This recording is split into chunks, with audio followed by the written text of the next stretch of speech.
कहूँ जोड़ के हाथ, पिया जी मैं तो कहूँ जोड़ के हाथ। दिखा दे मेरा भोले का इब कल चाल, दिखा दे मेरा भोले का इब कल चाल। गोरी रे मेरी सुन ले साची बात, गोरी रे मेरी सुन ले साची बात। मेरे मजिद खो जागी कर देना टाल।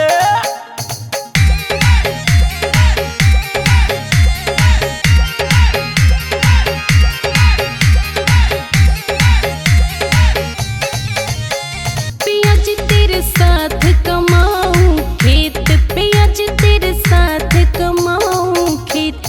कदे न फरमाइश करूं होरा तू लाल, कदे न फरमाइश करूं क्यों होरा तू लाल। गोरी रे यो महीना से कड़की का, गोरी रे यो महीना से कड़की का। मैं तन्ने समझाऊं सू कर देना टाल।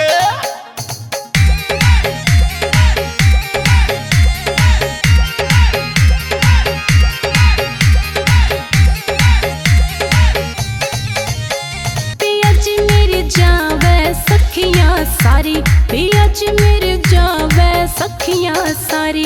रुपये दे दे 5,000 करूं न टाल, रुपये दे दे 5,000 करूं न टाल। गोरी रे तन्ने चाहिए 5,000, गोरी रे तन्ने चाहिए 5,000।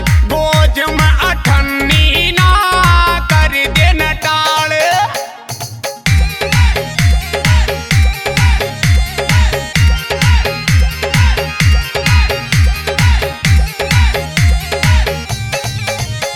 पिया जी तने वचन भरे थे साथ, पिया जी तने वचन भरे थे साथ। बलियाली आड़ा भू